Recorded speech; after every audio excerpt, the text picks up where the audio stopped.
Hi, everyone. Welcome. On behalf of the Planning Committee, I'd like to welcome our speakers and audience to the fourth session in our Summer of Listening series, Anti-Blackness in the Asian American and Pacific Islander Communities. I'd like to first start by acknowledging that this meeting is being held on the traditional lands of the Hachiman and Tongva people. We're recording from UC Irvine. And I'd like to pay my respect to elders, both past and present. The series of conversations interrogating Asian American and Pacific Islander history and experiences of anti-Blackness is hosted in partnership with the UCI Humanities Center, South Asian Network, US Census, the Orange County Asian and Pacific Islander Community Alliance, and finally the OC Meet and Eat Coalition, a partnership of AAPI organizations and AAPI, or Asian American, Native Hawaiian, and Pacific Islander serving institutions in Orange County. Through these sessions, we hope to open up a space for our community members to share, learn, and affect change towards an anti-racist future. I'm Thuy Vo Dang, curator for the UCI Library's Southeast Asian Archive, which preserves and makes available histories of the Cambodian, Hmong, Lao, and Vietnamese diaspora. I'm also a board member with the Vietnamese American Arts and Letters Association and Arts Orange County. I will serve as your moderator for this session today. In this session, we want to address the role of the media in anti-Blackness and racial justice, with a particular effort to think through how to work with our AAPI Ethnic Media. We're asking our invited speakers to consider the role of the media in amplifying stories of our intersectional struggles. Given the heterogeneity of our AAPI communities, how do we form solidarities across these differences, these many differences? And how do we form solidarities with the African American community when our experiences with systemic racism looks quite different? The mainstream media and ethnic media are extremely important in shaping awareness of racial justice issues, and they speak specifically to various generations in our communities. Many of my own family members only consume news through Vietnamese language news outlets. This is a huge topic, and what we're addressing today may help us move towards more deliberate work, perhaps holding our ethnic media to task in news disseminated about Black Lives Matter protests or the pandemic, for example. The group we have today represents both mainstream and alternative media outlets. I'll provide a brief introduction for everyone, and then I will invite each to share their thoughts.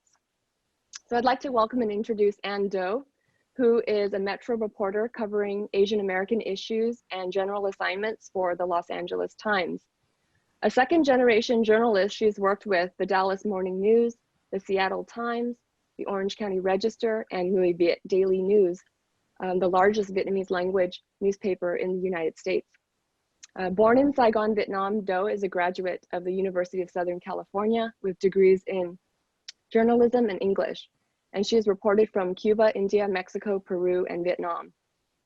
Next is Jung Park, who has been covering cities and communities from Fullerton to San Juan Capistrano for the Orange County Register for the last 2 years.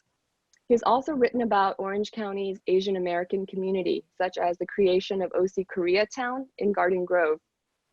He immigrated from South Korea in 2006 and has called Southern California home for the past 14 years, except for a few months he stayed in Lafayette, Indiana.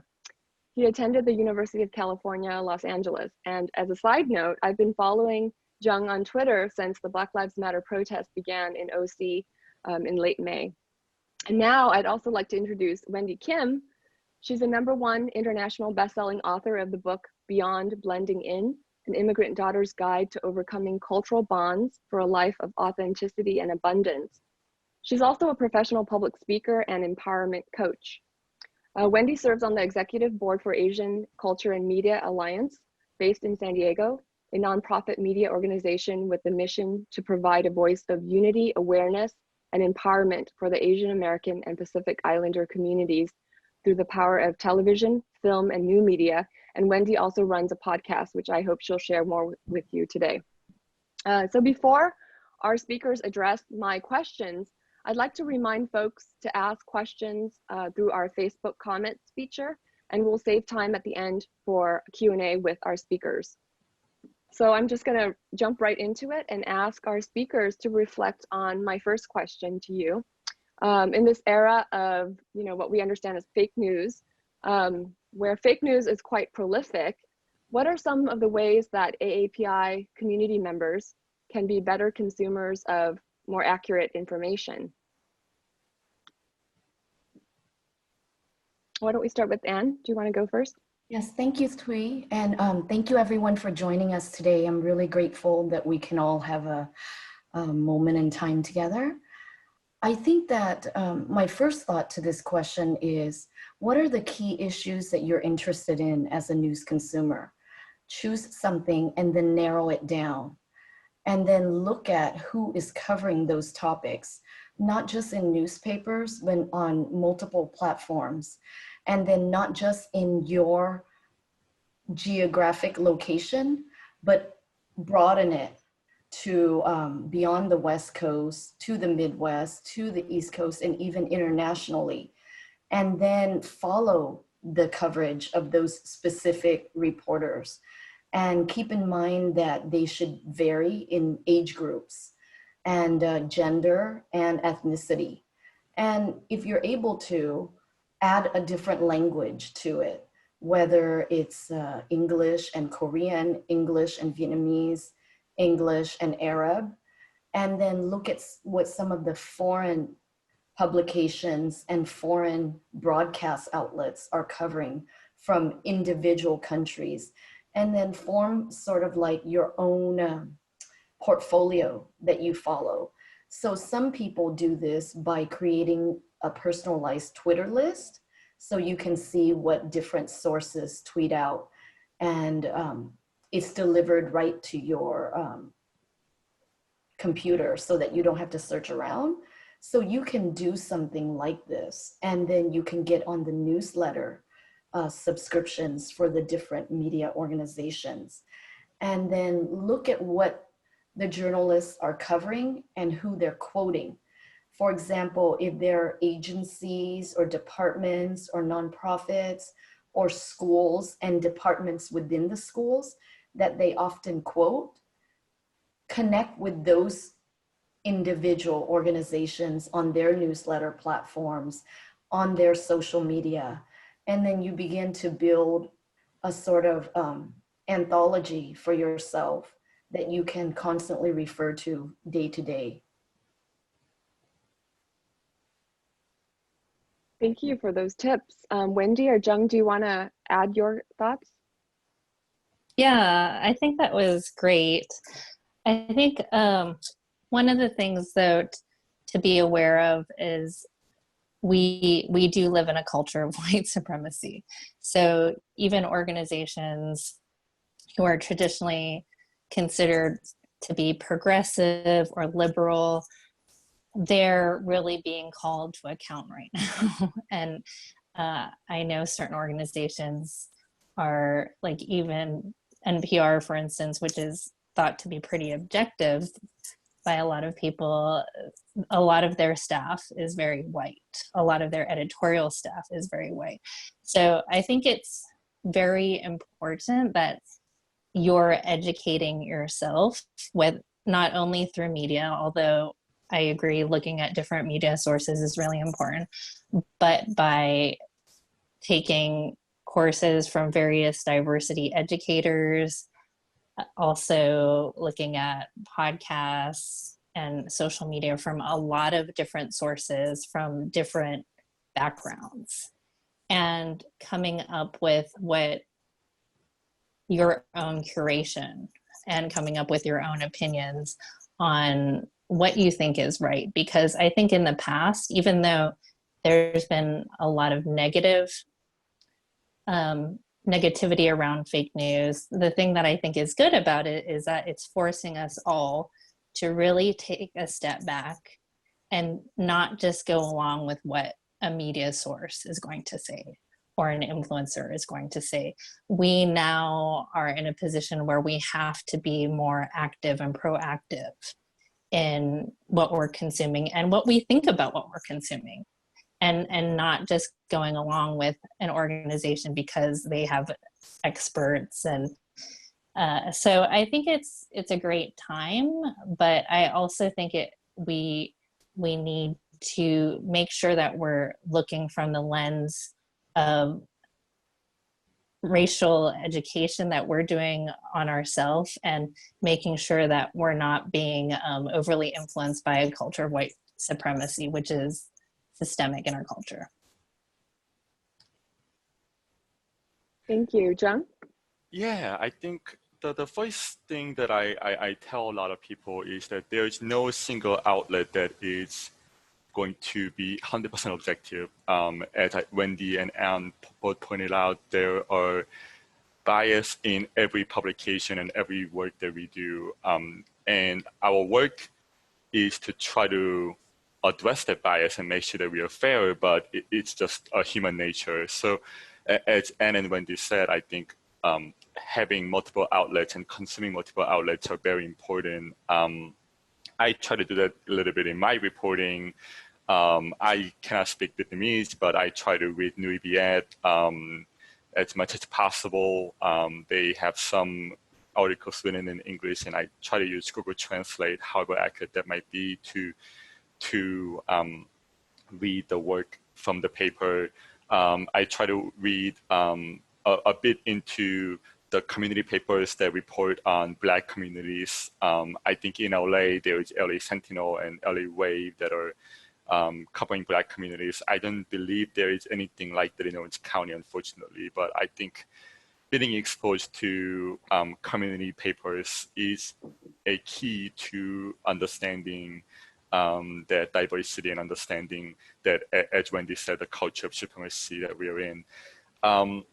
The other thing that I tell people and I think about is being willing to listen. I think that's a big thing to think about, because you're not going to be right in 100% of the things. Even I, who have been reporting and who have worked in journalism for some time, I would tweet something or I would share something on Facebook, and then an hour or two later realize, oh, this is not accurate, or this is not comprehensive version of what's happening on the ground. So I have to either delete or edit my post or add something else or think about this. So I think that's something to think about, is be confident in yourself, but also be willing to listen and be willing to engage with others who call you out or who say this is not accurate. Make sure that you're open to hearing from different people about what you're sharing, about what you're reading, about what you're writing. So that's, I think, the best way to kind of talk about this, I think. Thank you all. I think that, all of three of you are bringing together some really essential tips for our community in consuming their news and information, right? One being that they need to be really proactive, and Anne is suggesting ways to really curate your lists, but looking at it from a very broad angle, right, across geographical spaces. And Wendy is pointing to a really valuable source, right, of alternative media sources such as podcasts or things that are produced kind of in a grassroots fashion from within communities, which I think Jung is also echoing in the sense of encouraging us to consume our own community's publications. And some of us might have kind of limited bilingual or skills in language, but Google Translate is a really great tool, at least to get kind of the gist of certain articles. So thank you all for these suggestions. I think that they really help us to better kind of formulate our own strategies when we're going out there to look at information, and then not to ourselves perpetuate fake news in our own circles, right? All of us have kind of a circle of influence. Many of us are on social media and we're sharing, retweeting, reposting things. So that's, I think, part of civic engagement and civic responsibility is for us to really know what our sources are, and so that we don't kind of perpetuate fake news. So I want to kind of transition to asking you each, Jung has begun to kind of share some stories of his learning experiences working in media. Can you share some examples of stories or media projects that you have recently worked on, written or participated in creating, that address AAPIs and their perceptions of Blackness, Black Lives Matter, you know, or even, you know, the ways in which Asian American and Pacific Islander communities have often been pitted against Black communities in our, in stories around like COVID-19 and the pandemic. If you can kind of give us some examples of your work around that, that would be great. I don't know who wants to start. Anne, do you want to start again, or shall we mix it up and have a different order? I think it should be gentlemen first. Right, John? That lives me. Yeah, no, I like switching turns. So the story that stands out to me is I've been covering a lot of protests that surround the death of George Floyd and the Black Lives Matter, especially in the early parts of June. I think I've been on the ground for more than a dozen protests during a couple of weeks of the time frame in early June. But one protest that I covered that stuck out to me was something that I covered in Garden Grove, in which I believe 2,000 to 3,000 people marched on the streets of Garden Grove to protest the racial injustice and the death of George Floyd and Breonna Taylor and others. And in that protest, which was led by Black students in Garden Grove High, but also because of Garden Grove's demographic of a largely Asian population, that protest featured a lot of Asian voices. And I had a chance to speak with a few of them as I was walking on the streets with them and trying to get a snapshot of the protest. And something that I found interesting from talking with them is they're younger folks. They are in teenagers. They are going to college. They're in their late teens or early 20s. And what they talk about is that they acknowledge the privilege that they have as Asian Americans. And the best way to think about it is kind of talk about my experience. I recently had a drive and I happened to run across a border checkpoint somewhere, I think around the Palm Springs area. And then a border patrol agent had stopped me and asked me what I was doing. And I just said, oh, I'm driving around, and they just let me go. And I was free to drive on my own. But that may not be the case for somebody who's Black or somebody who's Hispanic. So that's kind of an example of, I think, a privilege that they brought up in their conversations with me, is that they acknowledge the point of privilege that they come from, and they want to use that privilege to, but also solidarity with the Black communities to try to fight for racial justice. And I found that really interesting, and that conversations that I've had stuck with me for even now, so quite some time, I'd say. I can go. So I have a podcast, which you mentioned a little bit earlier, and it's called Beyond Blending In. And it's a podcast to inspire women of color to stand up and step out to make a difference in the world.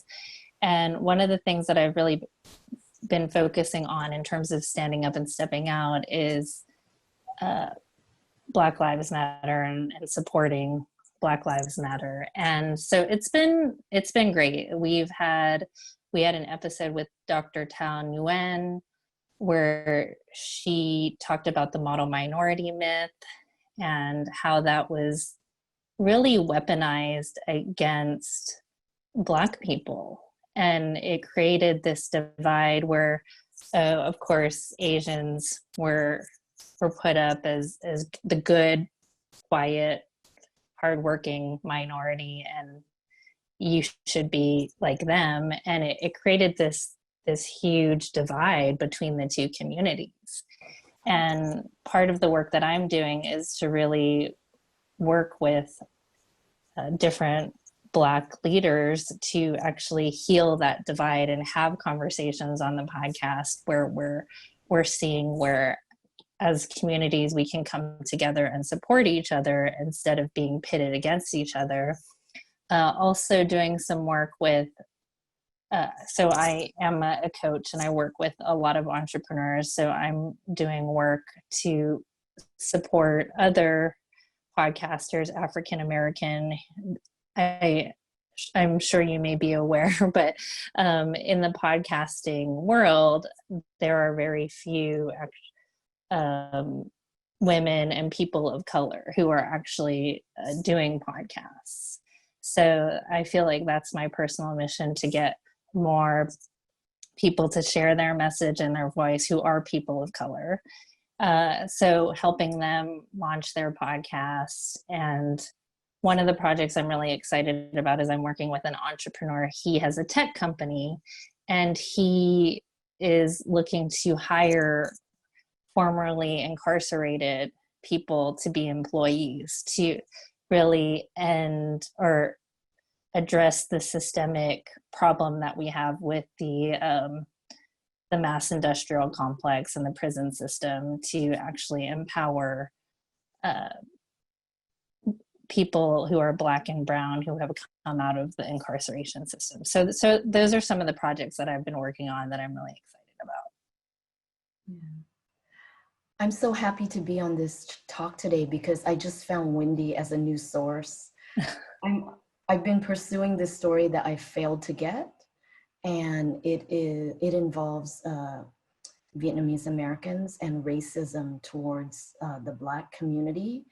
And people will post individually online on all kinds of platforms, but when you actually call them out and want to interview them, they all just disappear, or they all are afraid to go on the record, because it's one thing to say it, you know, in a small platform, and here we're going to go global on latimes.com. And so I will get to them one way or another, and I will call you up about this. Great. I think that there's a lot of misunderstanding between the two different communities, Asians and Blacks, and specifically Vietnamese Americans and Blacks. And, you know, it's up to us, and we have not done a good job, I'm speaking for myself, in demystifying sort of like the singular communities and how people can actually come together, how they have collided in the past, and how they have tried to connect. And I think that's something that's very, very insightful for the Korean community as well, because obviously the mindset and the memory of the LA riot and the uprising in the 90s, that's very still raw in a lot of the Korean community. And while not as much as in Orange County, but I keep in touch with people in LA who are Korean Americans. And when the protests were happening in early June, that's what they were thinking about. Do we have to, quote unquote, defend our business, even though there had not really been a sign that anything like that would be coming. Instead of understanding why the protests are happening, they kind of pivoted to what's going to happen to our business and what's going to happen to our livelihood. And I found it a little frustrating, but also, as Anne said, it is our job as people in mainstream media and in the media to help people understand that issue and the dynamic, and why the first thing that you think about when you see protests should not be, is my business going to be damaged, but about understanding why these protests are happening. Yeah, I think that you bring up a really good historical perspective of the LA riots, because in the recent PBS documentary on Asian Americans, when we see the former merchants being interviewed, it's heartbreaking to hear their stories. But, you know, some people have been able to move beyond that to rebuild, and some people just never ventured into the small business arena again. I would be really interested in a story like that, and how they are seeing the current just unrest, John. So I hope you're right about that. There have been stories written about that I can share in the chat. I think NBC Asian America did something on the line of that. And there's been coverage of the protests in which Korean Americans were heavily active in Koreatown to call for racial justice. I can share those, but I mean, it's a story that I had long wanted to do and a story that I hope to do too, so. And I think, you know, all of you are bringing up some really important, you know, efforts. And also thank you for sharing your own personal struggles in doing this work, because I can see that, you know, it takes a lot of, there's an emotional toll. There's certainly a way in which you have to bring in your own positionality, right, in relation to your community and the communities that you cover.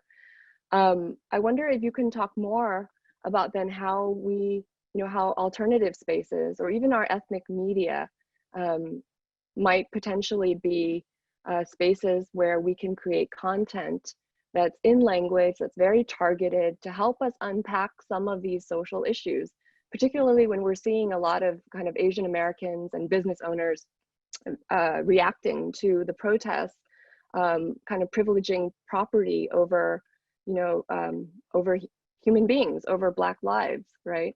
How, I mean, what are some ways that we can navigate this and or encourage our own, the creation of our own content, or our ethnic media, hold them to task to create content that translates to folks who really need to hear this? I think you mentioned something very key to creating your own content. I think many of us who are immigrants, we look toward the mainstream media a lot of times for the bigger picture, getting a wider lens, a larger scope. But when we are searching for facts and news that really hit home, we go to ethnic or community media, which has long covered hyperlocal news, even before hyperlocal became a buzzword. I don't see a lot of personalized content to reflect the times that we're living in when it comes to Black Lives Matter in Asian media. And part of this is because of the Great Divide, or, you know, the Great Mystery. Not everyone understands each other. And even just the terms, you know, whether to use Black or African American, you know, I think of my own language and the way that people describe Blacks in the Vietnamese community is a constant referral to skin color, and at times a derision of that color. So, but we don't often focus enough on the younger generation, because they're coming of age and going to school and intermingling with all sorts of populations. And this is a time when we really need to tap on them and get their voices into our community media. I think also having forums like this, a lot of the anti-racism content that I see is very directed toward white people, which is great to some degree, right? I mean, white people obviously need to do anti-racism work, but obviously other non-Black POCs need to do that work too, which this is why I was so excited about this forum, because anti-Blackness is really huge in the Asian community and in other non-Black communities of color. But the issues around racism that we deal with are different than a white person would deal with. And so to be able to have content that's speaking to our history between Asian American communities and African American communities, and the specific issues around that are really important. And so I think if these Asian news sources can actually focus more on healing those wounds, but also explaining really the history. I always believe that the more people are educated about history, the more that people will understand that it's not just about looting, or it's really about a systemic history that has been against Black people for hundreds of years. And if you're coming from an immigrant background and you know nothing about that history, and you just see on media people looting Asian businesses, then you're going to have a very skewed perspective. So if media outlets can really do that education around the history of injustice that's gone on for hundreds of years against Black people in this country, then I think we can start to heal that divide. I'm really glad that you mentioned the word looting, because, you know, at the LA Times, we've had a long discussion about using terms like that are stigmatized and sort of prejudging the community, especially in a headline that captures immediate attention. Right. So a lot of the reporters, non-Black and Black on staff, have had a constant debate, and our practices, you know, and guidelines committee, you know, standard practices and guidelines, is re-examining different vocabulary in order to set out guidelines that are more culturally sensitive and of the times. That's awesome. Yeah. Yeah, and we are doing that at the Register, and we are part of a bigger paper group called Southern California News Group, which covers entire Southern California, and we are doing that too. So there's a committee that exists to go over our style guide and how we voice certain things, and there's a very diverse voices in there that are working toward addressing the flaws that exist in how we word things. So I'm very proud of that. And I think when we talk about ethnic media, we cannot talk about ethnic media without talking about the mainstream media and the role of mainstream media plays in ethnic media. And the thing that I think about on this is when Frank Chong, at the Times, he's a columnist, obviously, he did a story on the wage theft in Korean barbecue restaurants. And that is an issue that wasn't really talked about in the Korean media because it's an uncomfortable topic. And also Korean barbecue, Korean restaurants are big advertisers to Korean media, and Korean media, just like every other media, relies on advertising money, and they're not doing well financially. But having Frank write that story about the wage theft, that meant the ethnic media, the Korean media, had to write about it, because partially ethnic media's role is to translate what mainstream media is talking about and translate it for the community. So the mainstream media, the Frank's reporting on the Korean barbecue and the wage theft helped bring that issue to the mindset of Korean community once again. And I think that's what I think about when it comes to the role of mainstream media, is that it has the power to influence and affect the ethnic media in a very positive, in my opinion, positive way. Also negative, but I would like to think of the positive since I work in mainstream media. So I think that's to be thought about. I also want to give a quick 2 shout outs to the 2 efforts that I saw that I really admire. There's an effort called Letters for Black Lives, which is a translation of why Black Lives Matter protest is happening, why this movement is happening, and that translation is 2 different languages. I think it's to Vietnamese, and I think it's in Korean as well, but there's a lot of different languages, which I find it really helpful. And I think that's started by young activists in the Asian Pacific Island community. And there's also, for the Vietnamese community, my friend had let me know about the site called the Interpreter, which is a translation of Vietnamese, translation of mainstream media articles to Vietnamese. So I'm gonna send you a link on the chat, but those 2, I really want to give a shout out, because those are efforts that are made right now that is trying to kind of help people better understand why those issues are happening, and why issues of police brutality, police injustice, why those are being talked about right now.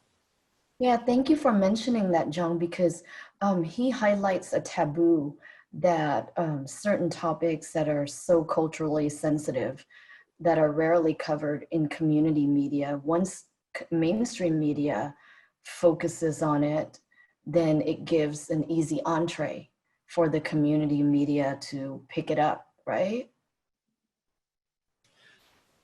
Yeah, I mean, I've had multiple stories of mine on Asian communities that got picked up by Korean media, and it helps spark discussions. It's a what I like to call a symbiotic ecosystem. I sometimes pick up the stories on the ethnic media and do stories about that for the mainstream media, and I do stories that get picked up by ethnic media, and so it's a cycle that works very well when it works. Mm. Yeah, I think, you know, in addressing this question, you already have started to address my next question around the issue of translation and language. You know, trying to think through how we get our ethnic media to translate and use language in a way that promotes racial justice. And I love it that, you know, Jung, you're mentioning that being part of a team thinking through a style guide, right? And thank you for pointing out words like looting, how they are already inherently biased and you know, present a really problematic way to represent a series of events already. Aside from these guidelines and the really excellent examples you have of Letters for Black Lives and the interpreter as a resource, can you perhaps talk about your experiences? And I'm going to actually pick on Anne a little bit, because I know that, you know, you have this wealth of knowledge from having provided leadership for Người Việt Daily News, right? A Vietnamese language news outlet. How we can further kind of help, given the symbiotic relationship that mainstream media has with ethnic media. Are there roles that, say, academics and organizers can take? Because I know among our audience today in Zoom and on Facebook, there are a lot of folks from higher ed. There are a lot of folks who are doing grassroots community organizing. Are there things that we can offer? And then certainly we're here to learn from you. So if you have some additional thoughts or strategies on ways that we can really address this translation and language challenge in the struggle for racial justice. Yeah, thank you, Thuy. And I think that you all have already started, because you're hosting this gathering today. You know, that's kind of a first step. And maybe it would be something to continue with consistency in more detailed threads with different demographics within the Asian and Black communities, and getting different age groups together. I'm a big follower of, you know, people from different age groups, because I think so often we're trying to target the younger generations because they are future viewers or audience members, but we still don't have consistent products or coverage to keep their wandering eyes. But in terms of translation, why not just take it beyond the words and do something innovative with video? Get people talking together and making videos across an audience or across a geographic section, and have people say it in their own words. You know, I like hearing like, you know, Vietglish or Spanglish or whatever. You know, there's an authenticity to people emoting how they feel and describing it in their own vocabulary that I find fascinating. Another thing I think of is we should pair up uncommon pairings. You know, instead of just Asian and Black, we can do mixed Asians. You know, you know, Amerasians, or I keep thinking about like this whole population of Black Amerasians. Mm-hmm. And, you know, it's like creating a recipe in your kitchen. There's no 100% way to cook something in my mind, because everyone has slightly different taste buds. So we can serve it with different ingredients to attract different palates. And Wendy or Jung, do you want to add anything further? I can speak, but I feel like when I've spoken for kind of a long already. So Wendy, if you want to go first, and I can chime in.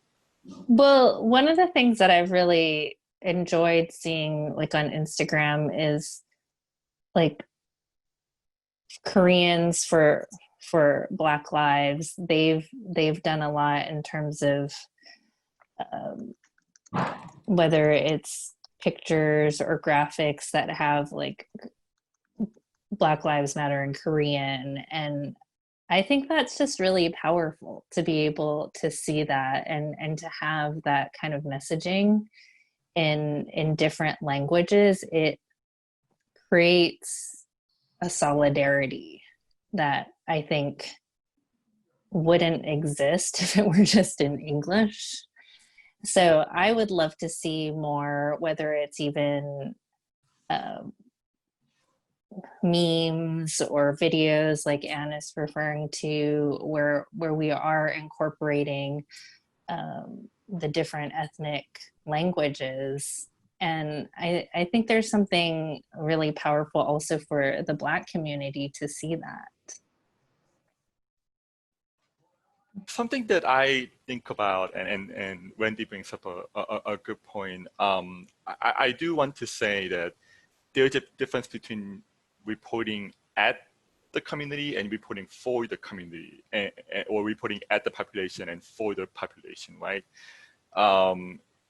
I think, and I think we are guilty of that at the Register and at the mainstream media, is that we think using new platforms like Snapchat or TikTok or Instagram, that is going to get the population. We think the platform is the answer to reaching the population that we don't reach. That may be true, but also I think the message on this platform is as important as the platforms that are used, right? If we use Instagram, but use it in a way that we are talking at the community and talking at the population, they are not going to be open to hearing that. You have to make sure that you're using those platforms and using those in a way that you're talking with them. You're talking, you're understanding where they come from. You're understanding what their backgrounds are. You know, understand where their mindsets come from, and think about that in your use of those platforms. So that's something that I think about. It's the platform is important, but also the way that you approach those platforms are important, I think. So I'm hearing, you know, all three of you really challenging all of us to think about messaging, imagery, and platform, right? The ways in which we deliver information to our community around issues of racial justice. And, you know, one thing that, you know, I've seen a lot recently is this push by younger people. And, you know, thank you, Anne, for reminding us about how important this demographic is. As much as we do want to reach our elders, you know, oftentimes it feels like such an unending kind of uphill battle to do the work of breaking information down and explaining to them, or even urging them to do the things that you asked us to do in the beginning, and which is like looking at multiple sources and check your sources and, you know, compare them and curate your news for yourself. But with youth and the ways in which the activism coming from very organically from our community, like Jung's example of the Garden Grove protest, organized by very young people. I think also an example of interracial solidarity, right, from the Black Student Union and Vietnamese students who came together to organize it, really highlights how we can also tap their kind of emerging awareness and their knowledge with new technology as well, to motivate them to create content on platforms that they're comfortable using, and in many ways probably more comfortable than someone like me.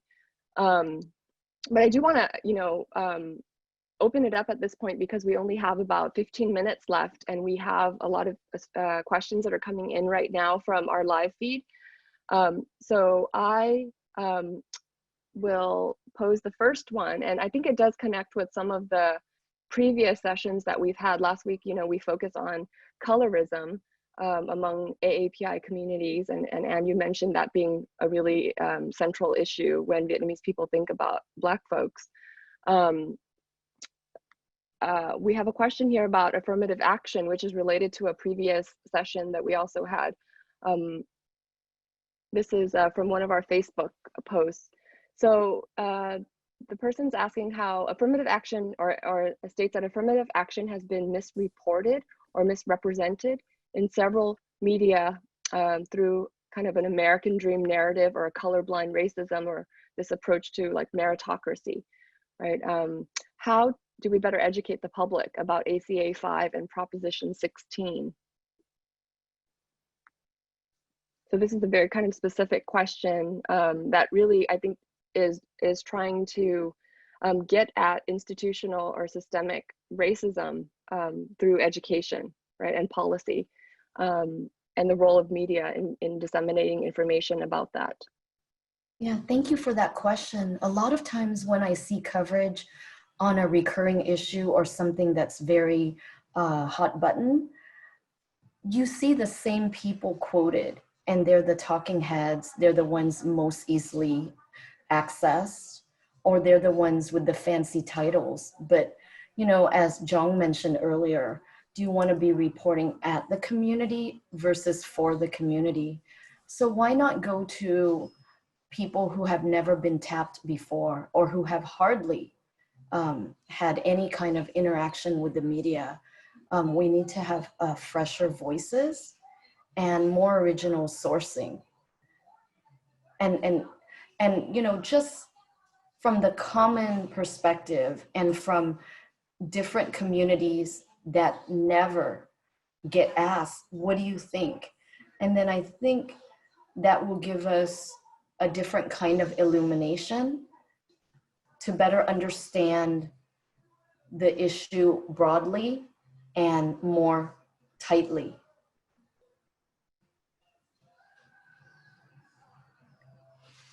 It's an issue that I've done a lot about. I have a friend who has researched this for a long time, so I talked with him about this, and I don't know if I have a good answer, but I think the one thing that I can say is I think on a topic like affirmative action,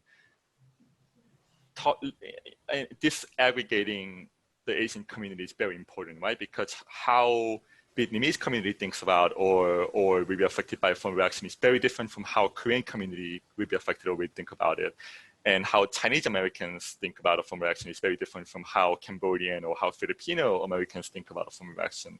And I think the mistake that we make, and myself included, is that when you think of affirmative action, we could think, oh, those will negatively affect Asian American because those will negatively affect Chinese and Korean Americans. First of all, I don't know if I agree with the characterization that it will negatively affect Korean Americans or Chinese Americans. That's a whole different thing we can go into. But I think sometimes we make a mistake of equalizing the subsets of the community as representing the whole community, and I think that's not right? Because Asian community is also just as diverse as many other communities. So it's important to kind of think about different parts of the community and kind of think about that, I think. Yeah. Also, I think we should change the setting on this type of stories. We mostly see it focus in terms of academia. And why not, you know, switch it up, go to unusual workplaces. I don't cover some of these issues. You know, there's a lot that we lack. We can't get to everything, but I would like to see this in, you know, immigrant workplaces that don't often have a lens focus on them. Yeah, I think I do get a little nervous talking about affirmative action in an isolated context because, I mean, it's so intertwined with things like just even the public education system. And like, even with what we have going on right now with COVID, I'm a mom. I have major concerns about there's already big gaps in education between communities of color and Black and Brown communities. And now with COVID and access to technology and not things like learning pods that are being paid for out of pocket typically, that don't typically include Black and Brown community members, there are huge education gaps that are a big problem in the education system. And so I feel like we need to deal with these systemic inequalities even before we really get in, like, affirmative action. It can be, people can put it on as like a Band-Aid, but it really doesn't deal with all of the things, whether it's even access to the finances, right, to actually get into college. And so it's difficult for me to answer that question, but I think we need to be looking at the system from when even things like childcare, like safe and good childcare for communities of color. So I would prefer to look at it in a more holistic way. So I actually want to kind of turn us back on that question away from focusing on the particulars of affirmative action, but actually thinking about the role of the media. And I think this person who's raising the question is hitting this very delicate point about the ways in which the media often picks up on, an angle, right? A human interest angle that oftentimes reinforces a narrative of the American dream, right? Or this meritocracy that we're living in. For me, as a consumer, the stories that I found most compelling are when they actually kind of do a deep dives into how folks in our community, for example, Southeast Asians being deported, family members left behind, things like that, are really kind of dealing with the struggle and how they navigate these circumstances. But what I've often seen is a much more simplified and oversimplified version of immigrant lives or Asian American Pacific Islander lives that really emphasizes a success story, how this person has achieved and they're giving back, and these kind of heartwarming stories of Asian American success or model minority, as the case, as a questioner is bringing up. So I think what I'm asking is for you to kind of think about how we change that narrative so that we don't continually get our place in the position of being the wedge, right, in race relations, that we're pitted against African American communities, which is really prohibitive to solidarity work and racial justice work.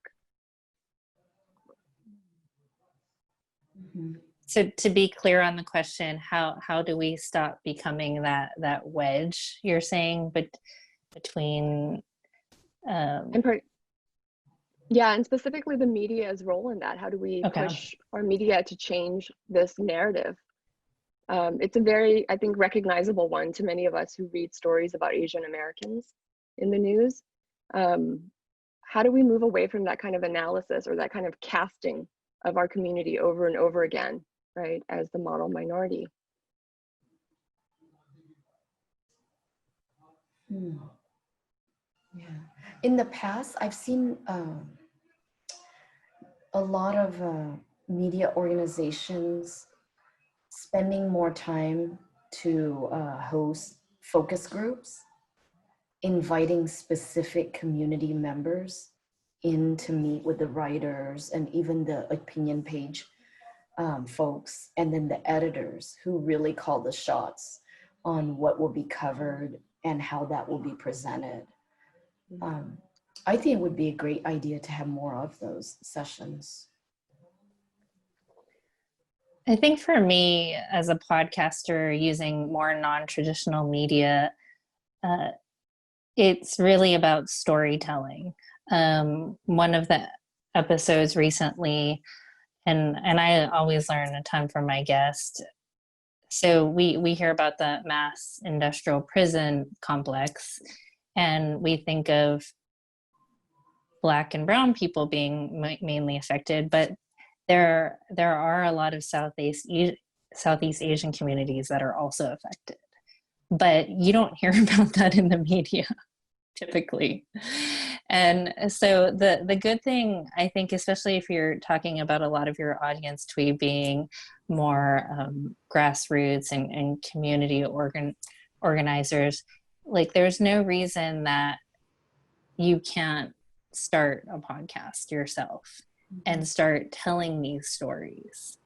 Dr. Tao Nguyen, when she's a professor, and when you first look at her at first blush, it's like, oh, she followed the model minority path, but she was talking about stories of when she was involved in gang violence, and she was at events where she thought she was going to get killed potentially. And these are not stories that you typically hear, but they are out there and they are real. So I think the more these stories are shared in any forum, the more that the mainstream media or the more ethnic media can bring them to light as well. But I think there is something in our in the Asian American community that kind of likes the model minority myth. We've achieved some level of privilege because of the model minority myth. And I think it's somewhat of a reckoning for our community to say, okay, yeah, we've benefited from this narrative that's not entirely true. And we've actually stepped on the backs of other communities in the process. What can we do now to dismantle that and be more truthful and show the entire story of the struggles that our community goes through? Mm-hmm. I think when the audience member posed the question involving affirmative action, some of the answers from Wendy and Jong and comments from Twee made me think of another issue that often is stereotypical, which is undocumented immigrants. You know, there are so many from the Asian Pacific Islander communities, and, you know, the coverage does not always reflect that. We have tried really hard to infuse Asian voices in our DACA stories, for example, because it affects a wide spectrum of people, not just a specific race or ethnicity. Mm-hmm. Yeah, and I was actually one of the voice for Anne's DACA story a couple of years ago. So there was that. Just for record, I'm one of the DACA went to the United States from Korea. So there is that. I feel like, I mean, I can talk about this. I have some thoughts, but I mean, are there questions that should be answered? I know we're kind of running out of time. So I feel like, I don't know, if you need us to answer another question, I'll be open to that. Or we do have one last question, and maybe you can just have a quick reaction to it. It explains that, you know, there have been criticisms of Asians for Black lives. I think this is because Wendy had mentioned Koreans for Black lives, right? Or yellow apparel supports Black power as kind of these taglines that folks are organizing around, right? Because those phrases, the critique is that those phrases can be opportunistic, performative allyship, centering Asian narratives and implying Black Asians are not Asian enough, which is colorist. So what are your thoughts on these, you know, kind of organizing principles or statements?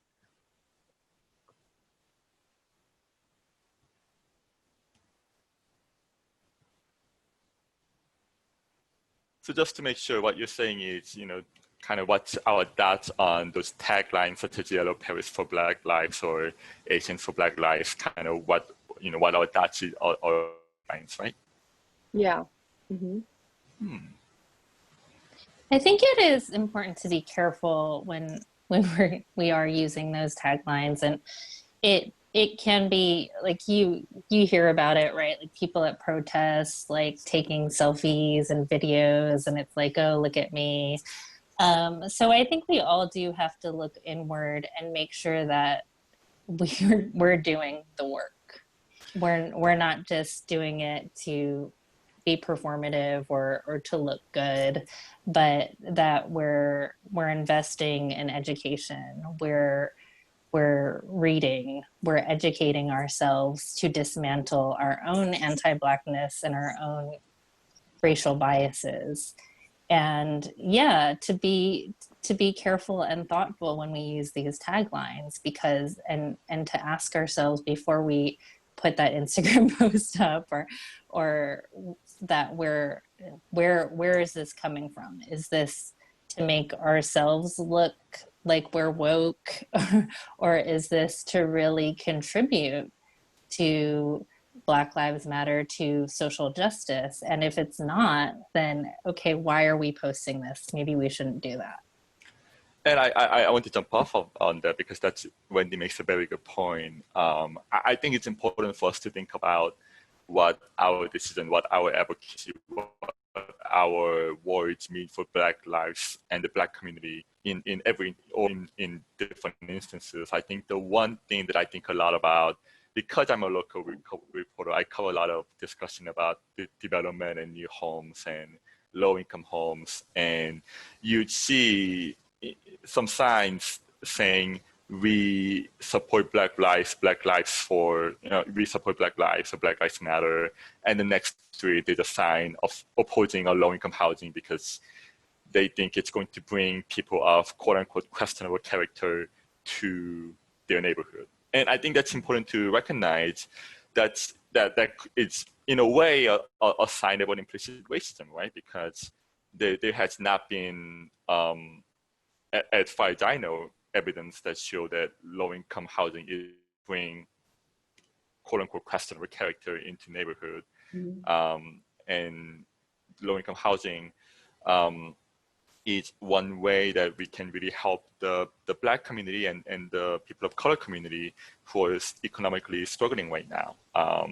So instances like those make me kind of think about, make sure that what you say matches what you do, or what you think matches what you do.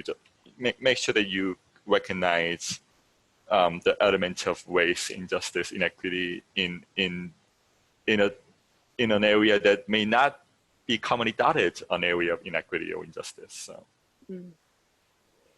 Yeah, thank you for that. And I think we've gone over our 1 o'clock time period, so I want to be respectful of everyone's time. But I also want to do a quick correction and shout out to, I think it's Dr. Tao Ha, who is a professor at Miracosta, I think that Wendy featured in a recent piece.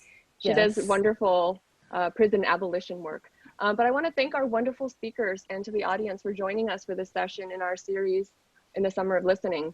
So our next and final session will be next Friday, August 14th from 12 to 1. And we will be discussing AAPIs in solidarity with the Black community. Where do we go from here? There's a save the date that's already circulating. The series will be recorded and available to watch on Facebook. If you're interested in joining us for a deeper conversation, please direct message Okapaca on Facebook. And on behalf of the planning committee, I thank you again for attending, and please stay safe, fill out your census, and continue to be an agent of positive social change in our community. Take care. And those of you on the Zoom, please stay on with us. Yay, so we stopped the live stream. Okay, thank you, Annie. So thank you to those who are staying in here for this post-event chat. What I'm gonna do is post a Google Doc link into the chat right now. To everyone.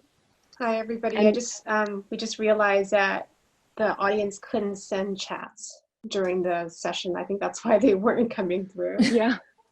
So we hope, especially since you've been here, that you'll stay and talk to us.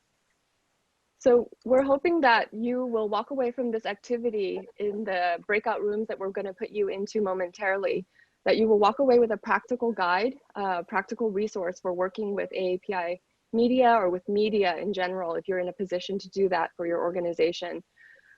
Please record your notes in the shared Google Doc that I've posted according to your breakout room. And the Google Sheet also has the instructions, but I'm going to paste it here as well. What we're going to do is create a tip sheet together, coming up with maybe 2 to 3 bullet points collectively in your rooms. with specific language or vocabulary recommendations that you'd like to see if you want to be more targeted, for example, to address colorism or, you know, to address education equity issues. And then even thinking through things like recommendations for types of images to use, how to construct headlines when we're talking about things. And I think this gets back to Anne's point about using the word looting, for example. So I will see you in the Zoom breakout room, and then we'll regroup, I think at about the 1:15, 1:17-ish mark. So it'll be a quick chat, and I'll see you back here.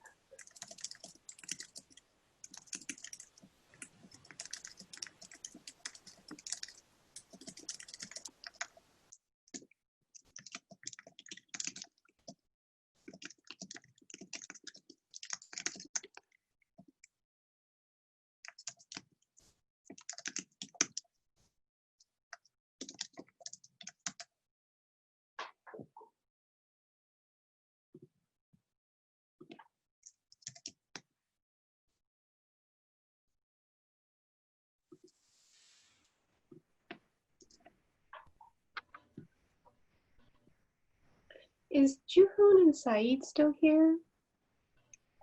I think I sent them to breakout rooms. I can have Okay. a, If you could just let them know, my screen seems to be frozen, okay.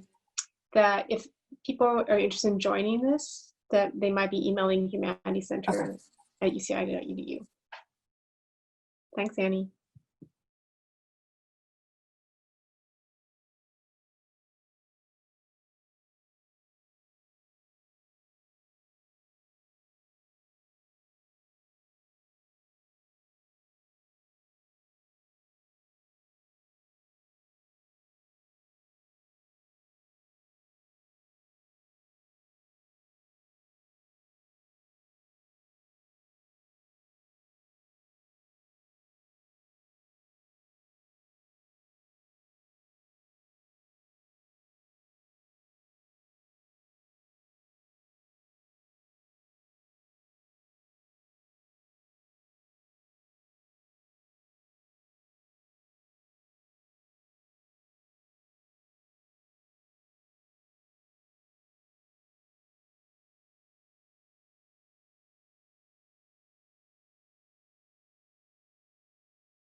No, that's way she didn't eat it. Hi, Annie.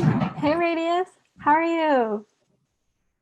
I'm good. I'm multitasking, so I had my screen off, and I've got my little 2-year-old running around the house. So I just wanted you to know that I am here. What's their name? This is Ramo. Oh, now she wants to run and hide. Say hello. How are you doing this Friday? You know, I'm doing pretty good. Yeah, just working from home like everybody else is.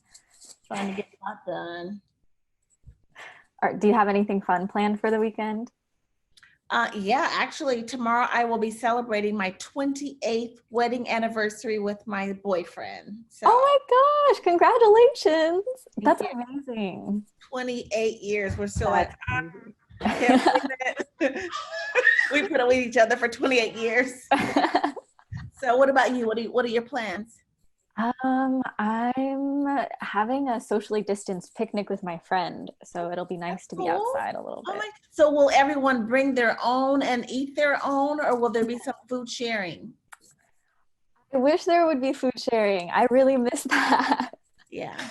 But no, just for safety, we're all bringing our own food. Are you hosting it? It's at the park by my house, so Okay. we're all just hanging out. Yeah.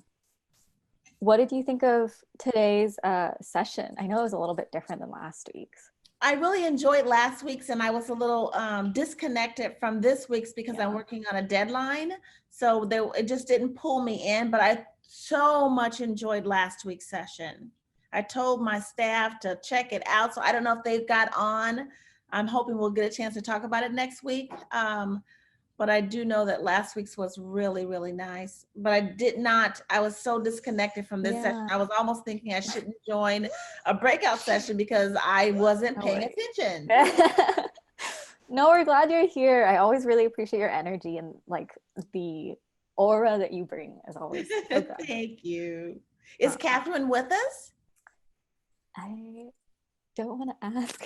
Catherine, are you out there? So Annie, tell me about yourself. Who are you? Yeah, I'm Annie. I go by she, her, her pronouns, and I am currently working at AAPI, which is like a local nonprofit doing policy work. So a lot of community education around like voting, around census and things like that. What city are you in? I live in Tustin, but AAPI is in Garden Grove. Is that California? Yes. Where are you coming from? Yeah, I'm in Minnesota. No way. Wait, how did you hear about us? I'm always searching on the internet for webinars because that's my professional development. Working from home, where I'm looking for other things to give me energy, to give me some insight, knowledge about what's happening around the world. So I discovered your webinar series. So I joined. But I live in Minneapolis, Minnesota. I have never had the pleasure of visiting Minneapolis. Have you lived there like your whole life? No, we've lived lots of places. My spouse is a pastor, so we're always moving. So we've lived here now for maybe 8 years or so. And it's very cold here. It's very brutal cold here. So we have really hard winters and very little spring and summer time. Oh. Yeah, so this is Miss Annie. How are you? Oh my gosh, she is not shy. She's fake. Yeah, but Denver's home. I was born and raised in Denver. So Denver gets cold, but not at all like the cold that we experience here in Minnesota. It's beautiful here though. It's very pretty. Really? What's the weather like today? It looks a little bit sunny on your... Yeah, it's probably in the 70s. The sun is shining. It rained a little bit this morning. Wow, that's wild. What are you eating?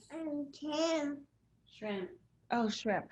Is it nice there in California where you are? Is it Southern California or Northern California? Yeah, we're in Southern California. So the Sacramento area? Orange County is a little bit south of LA. We're like an hour away from LA, yeah. Okay. But it's nice, sunny, blue skies, which I'm always really thankful for the weather here. Yeah.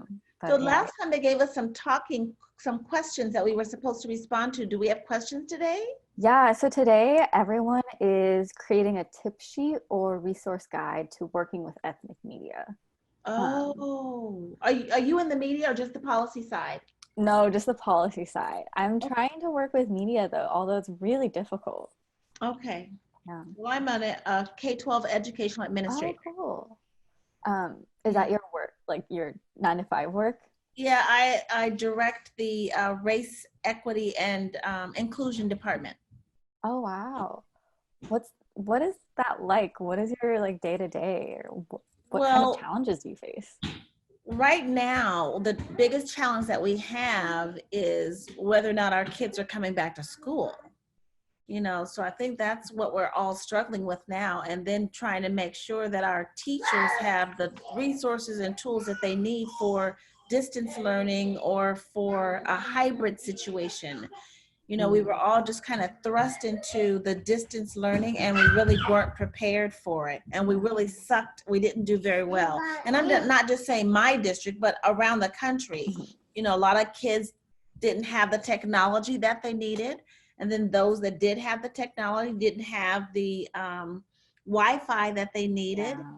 So there was just so much going on for all of us. And so we still really didn't didn't put in the time that we needed. I think we were all hoping that we would go back to school in January, which would allow us time to figure it out. And so now it's here and we're all saying, oh my God, we're not ready.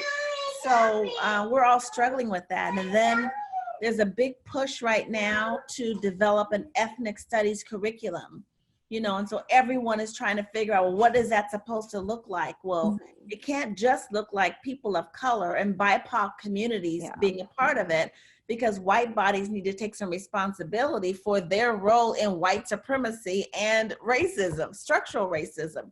So we have to make sure that that piece is connected and added to the curriculum that we develop. So we're really behind because no one saw this coming.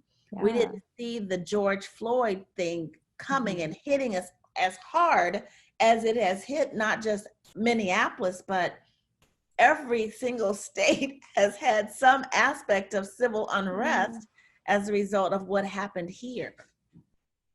So we're not ready. I don't know when we're going to get ready, but yeah, we're not ready, but we're trying to pull it together. Yeah, that's all we can really do, I think. Right. Everything is so crazy and everything just hit all of a sudden, almost like a explosion. Like everything was just everything. It just keeps getting worse. Yeah, it's insane. Thank Some you. people have jobs, a lot of people don't, a lot of people are unemployed, and really makes you think about like the small things that you value and have to appreciate. Or else, what else do you have? My grandbaby. Yeah, that's it. Okay, I'm gonna call back the other rooms. So Okay. I'm gonna do some admin stuff. Thank you. Yeah, thank you. I'm gonna go back on non-video.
Hi everyone, welcome back.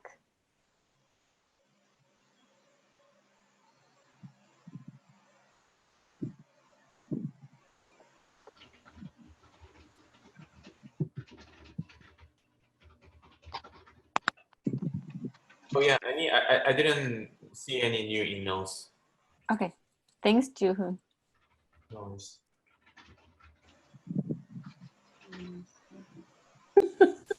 Hi everyone. Is the chat enabled for the group now? Because someone was just about to ask me a question and then literally it switched over. Yes, but everything's enabled in the chat now, and I think people should be able to unmute themselves now too. Okay. Can I just say I gotta go because there's things that just came up in my work, but so I have to go. Thank you so much for inviting us and inviting me, and thank you so much. Thank you. It It was was such a great fun time. connecting. Your contributions are really interesting. Thank you so much for all you're doing. Thank you so much. Thank you so I'll much. see you on Twitter. Yes. Twee, it says that your Google Doc, they're not able to edit it. Oh no. Okay. Change the Is it setting. possible for me to share my contact information, or will that be, should I put that on the Facebook page after in case anyone has further questions or anything like that? Annie, what do you think? Okay, I updated the permissions. So I updated the permissions on the form. There you go. Thanks, Tui. I think it's up to you, Wendy. Okay. If you feel comfortable putting it on Facebook, please feel free. Okay. That's cool. Yeah, is Julie had a question, but then we cut over. I don't know if Julie's still on the call. Yeah, and I'm trying to paste it into our chat now too. Okay. Now that it's open, thank you. Okay, let me look at the chat. Okay, great. Thank you so much for participating in that activity. And I know we only have like 9 minutes left together. So for those of you who are able to get back in the document and insert your tips, we're going to compile this and share it with everyone. But maybe we can just go through the breakout rooms and you can give us like a quick summary of your tips or what was generative Eddie, about can your you mute? I think Eddie or someone has like a loud sound. I don't know if we can mute them. Okay, I that's can better. I can work on it. Don't worry about Okay. it. Should we start with breakout room 1?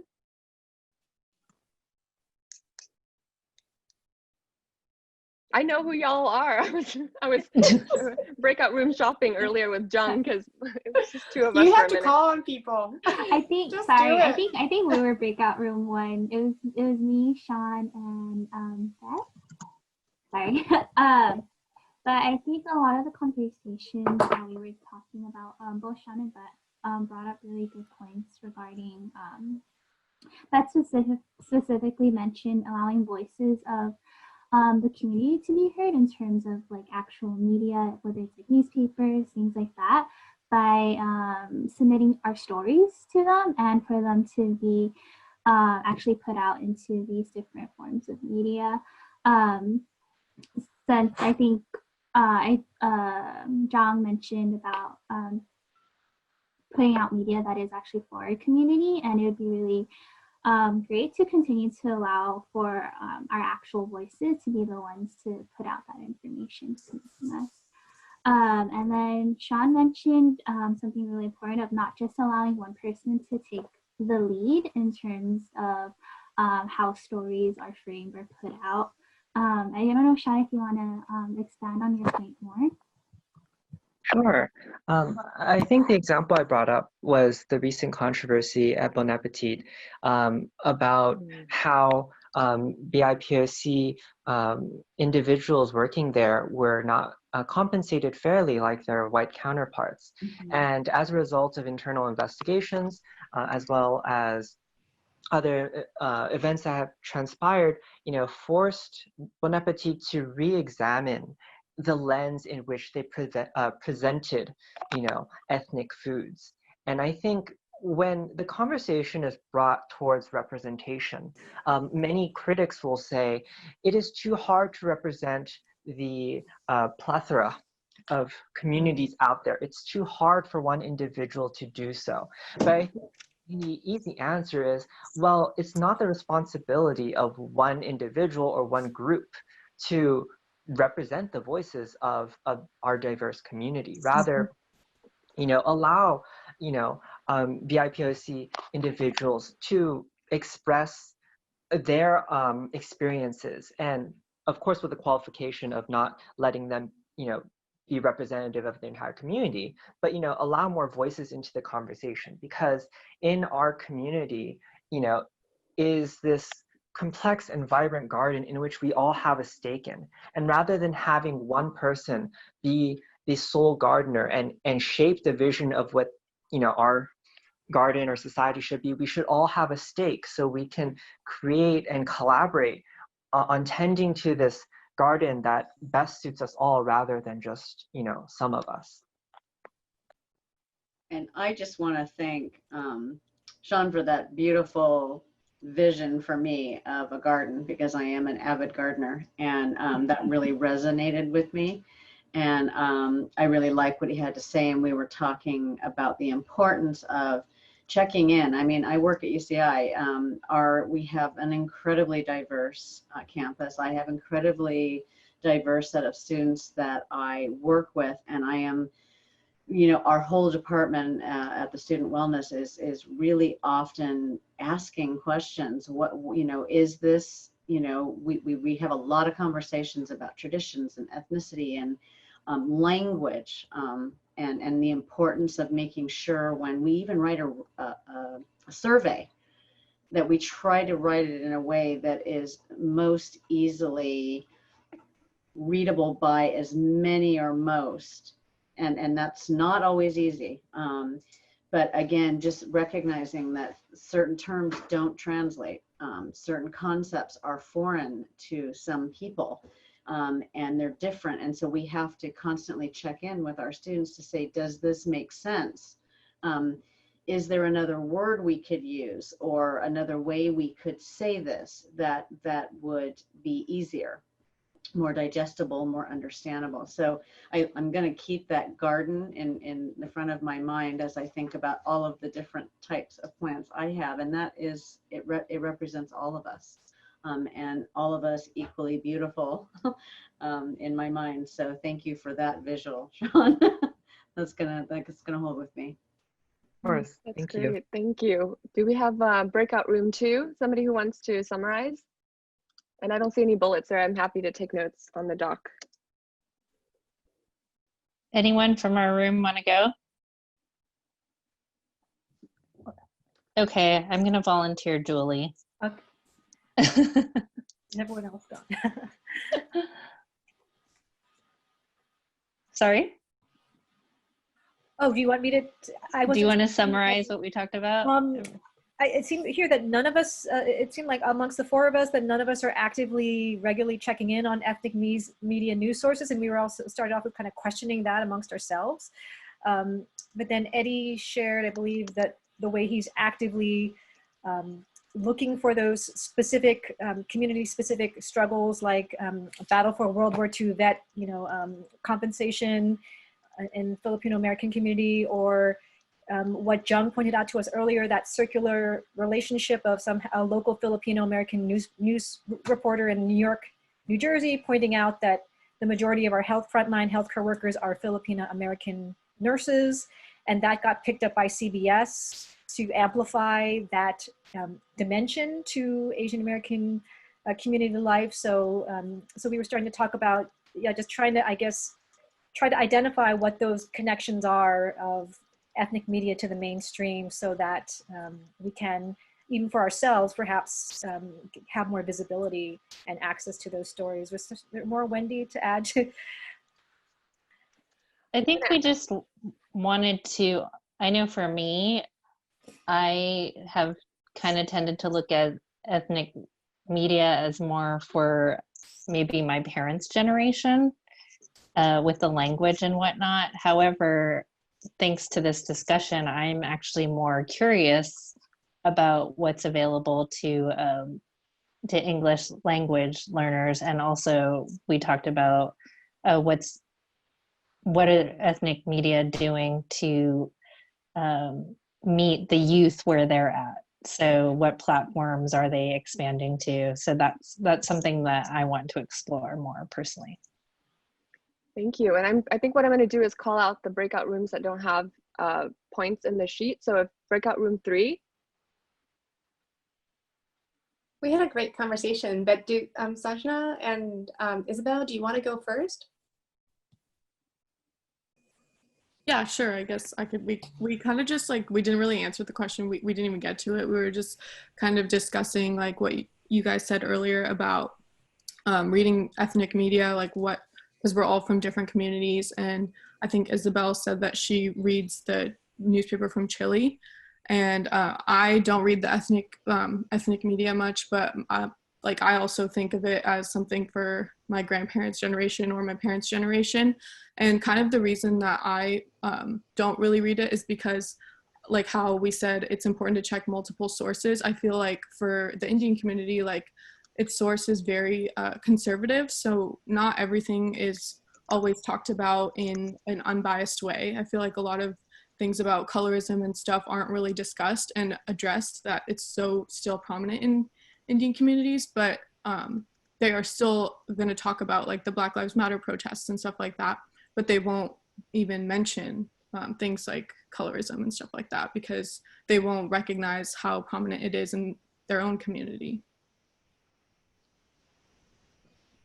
Anything else to add? I think we're at the 1:30 mark. Annie, what do you, should we give it a few more minutes to try to see if there's anyone from breakout room 5 or 8 that wants to add anything? I'll just say one thing. I know you're waiting for the other breakout rooms, but I thought we had a really great conversation about different audiences for ethnic media. So Sanjana was saying how, I can't remember, is it Priyak? Sorry? Who's the celebrity? Oh, who's yeah, like, it was like you brought up like Bollywood and Hollywood. So I was just talking about Priyanka Chopra. And so that she's posting to support Black Lives Matter in the United States, but she's advocating for like whitening cream in India. And so just thinking about the different audiences and how race is so central to both those audiences. And then Isabel was saying some really interesting things about Chinese ethnic media, that a certain sector is very conservative in critiquing both the Chinese government and in support of Trump, but that they're using TikTok, which is being banned now. So there's just like all these really interesting contradictory positionings.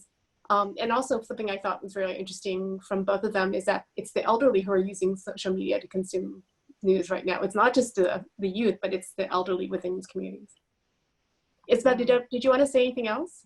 Yeah, I mean, I really enjoyed our conversation, and I really we're really seriously reflecting on that. And I feel like we didn't get to the language question, like what kind of specific language we can change, is because we sort of discovered there's lack of coverage on the movements in our communities that's actually supporting BLM movements. And I think that's something that we should all, whoever is participating in creating content should like take note. Great. Do we have anyone from breakout room 5 or 8 who want to chime in and add any suggestions or highlights? Breakout room 5 was me and Said. We had a little step. Okay, 8? 8? Yeah. 8? Anybody in 8? Okay. And if not, any last thoughts before we close out? If I could just say something, if any of you have seen it, you know what I'm talking about. It's the Hassan Minhaj Anti-Blackness video. Probably one of the most powerful like segments, especially in the wake of George Floyd's murder. If you haven't seen it or shared that, like I just think about how he's utilizing Netflix and his show Patriot Act as a way to address the variety of different types of social injustices, but specifically that one like 15-minute segment that he has, I think, you know, and he calls out the Asian Pacific Islander, the Asian community, you know, it's something that I could totally resonate with. And if you haven't seen it, check it out. Also, if you haven't revisited the letters that were done in the very first session, go check out those, because those are also powerful. So that's all I wanted to add. Thank you, Eddie. So I think we've gone way past the 1:30 mark. I just want to say thank you again to our speakers, Wendy, Ann, and Jung, who's wearing lots of hats right now. And thank you everyone for staying with us through this discussion. I think there'll be some coverage about this media panel in the media, so look out for that. Certainly in the Vietnamese media. I know there were some Người Viet folks who attended and plan to write about it. Thank you so much to everyone, just even everyone who attended. This was unbelievably wonderful. Thank you. Thank you so much. Thank you.